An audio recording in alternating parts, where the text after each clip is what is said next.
নমস্কার বন্ধুরা, আজকে হাজির হলাম পনিরের একটা দুর্দান্ত স্বাদের রেসিপি নিয়ে। পনির তো আপনারা বিভিন্নভাবে রান্না করে খেয়েছেন, তবে অবশ্যই এরকম একবার রান্না করে দেখতে পারেন। এতটা ভালো খেতে হয়, আপনারা রুটি, লুচি, পরোটা কিংবা ভাত যে কোনো কিছুর সাথেই কিন্তু এটাকে সার্ভ করতে পারেন। তাহলে চলুন আর দেরি না করে ঝটপট শুরু করা যাক আজকের এই রেসিপি। আজকে পনিরের এই রেসিপিটা তৈরি করার জন্য আমি এখানে প্রায় 200 গ্রাম মতো পনির নিয়ে নিয়েছি। আমি বাজারে যে পনিরটা কিনতে পাওয়া যায় সেই প্যাকেট পনিরই এখানে ব্যবহার করছি। তারপর পনিরটাকে আমি এখানে ছোট ছোট টুকরো করে কেটে নিচ্ছি। আপনারা আপনাদের পছন্দ মতো যে কোনো ধরনের আকারে কিন্তু এটাকে কেটে নিতে পারেন। পনিরটা কাটা হয়ে গেলে আমি একটা প্লেটের মধ্যে এখন এটাকে তুলে রাখছি। এখন আমরা কিছু মশলা তৈরি করে নেব।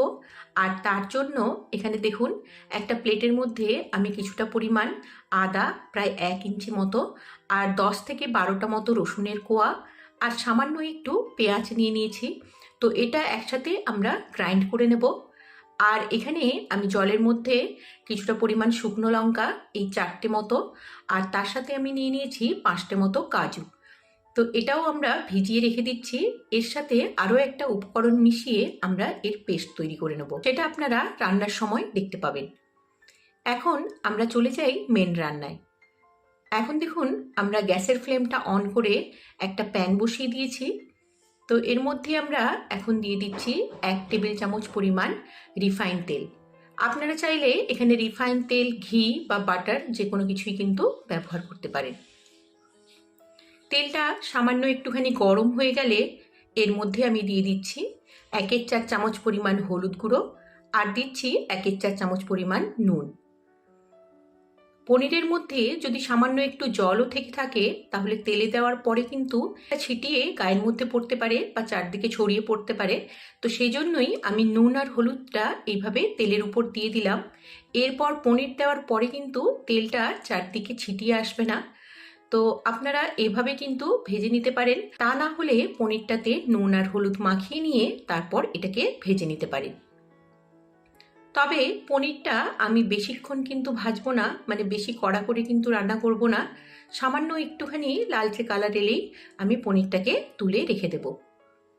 দেখুন, কিছুক্ষণ ভাজার পরে পনিরটা কিন্তু একটু লালচে কালার চলে এসছে। তো এখন আমরা এটাকে প্যান থেকে তুলে রেখে দিচ্ছি। আরেকটা কড়াই বসিয়ে দিয়েছি, আর এর মধ্যে আমি দিয়ে দিচ্ছি 3 টেবিল চামচ পরিমাণ সর্ষের তেল। তেলটা একটুখানি গরম করে নিলাম। তারপর এর মধ্যে দিয়ে দিচ্ছি কয়েকটা গোটা গরম মশলা, আর গোটা গরম মশলার মধ্যে নিয়েছি আমি 1 টুকরো দারচিনি, 3টে ছোট এলাচ, আর 2টো লবঙ্গ। তার সাথে আমি কি করব, দিয়ে দেব একটুখানি জিরে। আর তার আগে অবশ্যই আমি এই গরম মশলাগুলোকে একটুখানি ভেজে নেব। এতে গরম মশলার ফ্লেভারটা তেলের মধ্যে খুব ভালোভাবে কিন্তু অ্যাবজর্ব হয়ে যায়। জিরেটা দেওয়ার পরে এখন আমরা দিয়ে দিচ্ছি পেঁয়াজ কুচি। তো এখানে একটা মিডিয়াম সাইজের পেঁয়াজকে আমি একদমই পাতলা পাতলা করে কেটে নিয়েছি, যাতে পেঁয়াজটা খুব তাড়াতাড়ি ভাজা হয়ে যায় এবং নরমও হয়ে যায়। তো যতক্ষণ পর্যন্ত না এটা একটা লালচে কালার চলে আসছে, ততক্ষণ আমরা পেঁয়াজটাকে একটুখানি ভেজে নেব। তো পেঁয়াজটা দেখুন একটু বাদামি কালার চলে এসছে। এখন আমরা আদা, রসুন, পেঁয়াজের যে পেস্টটা তৈরি করে রেখেছিলাম সেটাই এর মধ্যে অ্যাড করে দিচ্ছি। তো এটা দেওয়ার পরে কিছুক্ষণ আমাদের ভেজে নিতে হবে, যতক্ষণ না পেঁয়াজ, আদা, রসুনের কাঁচা গন্ধটা পুরোপুরি চলে না যায়। তো দেখুন, এদিকটা এটা ভাজা হতে থাক, ততক্ষণে আমরা একটা মশলা পেস্ট করে নিই। এদিকে আমরা যে লঙ্কা এবং কাজুটা ভেজিয়ে রেখেছিলাম সেটাই আমরা এখন একটা মিক্সিং জারের মধ্যে নিয়ে নিচ্ছি। আর তার সাথে একটা মিডিয়াম সাইজের টমেটোকেও এর মধ্যে নিয়ে এটা আমরা কিন্তু একটা পেস্ট তৈরি করে নেব। তো পেস্টটা খুব স্মুথভাবে যাতে হয় সেদিকটা কিন্তু একটু লক্ষ্য রাখতে হবে, তাতে তরকারির মধ্যে এটা দেখতেও ভালো লাগবে আর এর কালারটাও কিন্তু অনেক বেশি ভালো আসবে।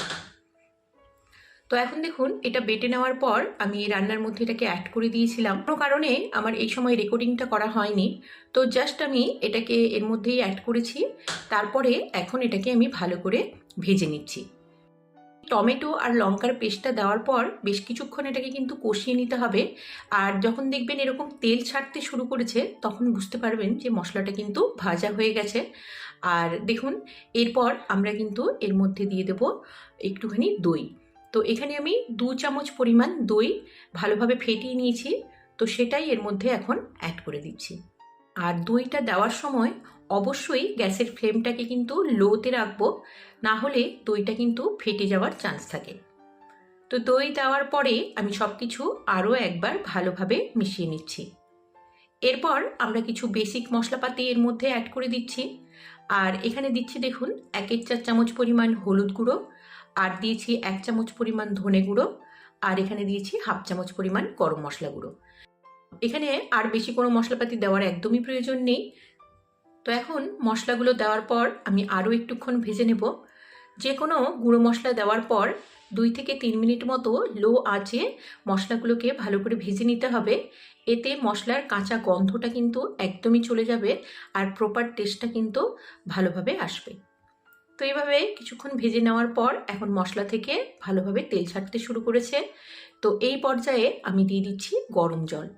তো এই রান্নাটাতে গরম জল কিন্তু অবশ্যই অ্যাড করতে হবে। আর গরম জল দেওয়ার পর আমরা কি করব, সব কিছু একটুখানি মিশিয়ে নিয়ে এর মধ্যে দিয়ে দিচ্ছি পরিমাণ মতো নুন, আর দিয়ে দিচ্ছি 1-4 চামচ পরিমাণ চিনি। মাত্র স্বাদটা অ্যাডজাস্ট করার জন্যই আমি এখানে চিনিটা ব্যবহার করেছি। আর তার সাথে 3টে কাঁচা লঙ্কা দিয়ে দিচ্ছি, আর দিয়ে দিচ্ছি ভেজে রাখা পনির। পনিরটা দেওয়ার পর আমি নুন, চিনি আর লঙ্কা এগুলো সব কিন্তু ঝোলের সাথে বেশ ভালোভাবে মিশিয়ে নিচ্ছি। তারপর এটাকে ঢাকা দিয়ে খুব বেশি হলে 5 মিনিট মতো আমি রান্না হতে দেব। এর থেকে খুব বেশিক্ষণ রান্না করার একদমই প্রয়োজন নেই। পনিরটা কিন্তু খুব বেশি কড়া করে ভাজা নেই, তাই খুব তাড়াতাড়ি কিন্তু পনিরটা নরম হয়ে যাবে। দেখুন ঢাকাটা এখন খুলে নিয়েছি। এখন রান্নাটা কিন্তু আমাদের প্রায় হয়ে এসছে, আর ঝোলের কনসিস্টেন্সিটা কিন্তু দেখতে পাচ্ছেন যে একদমই ঠিকঠাক আছে। ভাতের সাথে বা রুটির সাথে খাওয়ার জন্য কিন্তু এতটুকু ঝোল আমাদের প্রয়োজন হবে। তো আমি এখন গ্যাসের ফ্লেমটা অফ করে এটাকে ঢাকা দিয়ে 5 মিনিট মতো এমনি রেখে দিচ্ছি। তো প্রায় 5 মিনিট পর আমি এখন ঢাকাটা খুলে নিয়েছি, আর আপনারা দেখতেই পাচ্ছেন এটা কতটা লোভনীয় দেখতে হয়েছে। যেমন দেখতে সুন্দর হয়েছে, খেতেও কিন্তু ততটাই সুস্বাদু হয়েছে। তো এই রেসিপিটা আপনারা যে কোনো কিছুর সাথে সার্ভ করতে পারেন। একদম দারুণ টেস্টের একটা রেসিপি, অবশ্যই একদিন বাড়িতে তৈরি করে দেখতে পারেন। তো আজকের এই রেসিপিটা কেমন লাগলো সেটা কিন্তু অবশ্যই আমাকে কমেন্ট করে জানাবেন। আর যদি ভালো লাগে তাহলে অবশ্যই ভিডিওটি লাইক এবং শেয়ার করে দেবেন। আর যারা এখনও চ্যানেলটিকে সাবস্ক্রাইব করেননি তারা অবশ্যই চ্যানেলটিকে সাবস্ক্রাইব করে পাশে থাকা বেল আইকনটি ক্লিক করে রাখবেন। নমস্কার।